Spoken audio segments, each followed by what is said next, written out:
ವೀಕ್ಷಕರೆಲ್ಲರಿಗೂ ಸುಸ್ವಾಗತ. ಬೆಳಗಿನ ಪಂದ್ಯಗಳು ಅಂದ್ರೆ ಅದಕ್ಕೆ ಅದೇ ಆದಂತ ಒಂದು ಛಾಪ್ ಇರುತ್ತೆ. ಅಫ್ಘಾನಿಸ್ತಾನ್ ಹಾಗೂ ಪಾಪುವಾ ನ್ಯೂ ಗಿನಿ. ಊರಾ ಹಾಗೂ ವಾಲಾ ವಿರುದ್ಧ. ಬಟ್ ಇಲ್ಲಿ ಊರಾ ಫಸ್ಟ್ ಓವರ್ ಇಂಪ್ರೆಸಿವ್ ಆಗಿ ಕಂಡಿದ್ದು. ಸೆಕೆಂಡ್ ಓವರ್ ನ ಸ್ಟಾರ್ಟ್ ಮಾಡ್ಯಾರೆ ಒಂದು ಬೌಂಡ್ರಿ.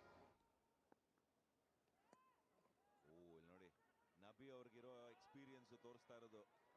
ನ್ಯೂ ಬಾಲ್ ಅಲ್ಲಿ ಕೂಡ ಟರ್ನ್ ಮಾಡಿಸ್ತಾರೆ. ಆ ರೀತಿ ಗ್ರಿಪ್ ಆಗ್ತಾ ಇದೆ ಅಂದ್ರೆ ಅವರ ಸ್ಕಿಲ್ ಸೆಟ್ಸ್ ಗೊತ್ತಾಗತ್ತೆ. ಸ್ವಲ್ಪ ಹಿಂದಕ್ಕೆ ಹಾಕೊಂಡ್ರೆ ನೋಡಿ, ಸ್ವಲ್ಪ ಹಿಂದಕ್ಕೆ ಹಾಕೊಂಡಿದ್ದು ಹಾರ್ಡ್ನೆಸ್ ಇರುತ್ತೆ ನೋಡಿ ಬಾಲ್ ಅಲ್ಲಿ. ಆ ಗ್ರಿಪ್ಗೆ ಟರ್ನ್ ಆಗೋದು ಜಾಸ್ತಿ ಸಿಗುತ್ತೆ. ಇಲ್ಲಿ ನೋಡಿ, ಈ ಸ್ಲಾಪಿನೆಸ್ ನ ಅವಾಯ್ಡ್ ಮಾಡೋದಕ್ಕೆ ನೋಡ್ತಿರ್ತಾರೆ ಅಫ್ಘಾನಿಸ್ತಾನ್. ಸ್ಟ್ರಾಂಗ್ ಟೀಮ್ ಆಗಬೇಕು ಅಂದಾಗ ಈ ರೀತಿಯಾದ ಫಂಬಲ್ಸ್ ನ ಡೈರೆಕ್ಟ್ ಹಿಟ್. ಇದು ಅಂಪೈರ್ ಏನ್ ಮಾಡ್ತಾರೆ?